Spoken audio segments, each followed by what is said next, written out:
What's up everyone, welcome to this video. In this video I will show you how to turn off keyboard sound on your Redmi 13. So first of all, open a app in which you can use keyboard. Now after opening the keyboard, tap on the settings icon and then in settings tap on preferences. Now here in key press section you will see a sound on key press button. So to turn off keyboard sound, tap on this button to turn it off, and after turning off this button your keyboard keys will not make any sound.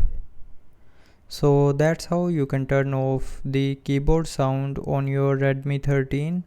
So I hope you liked the video. Thanks for watching.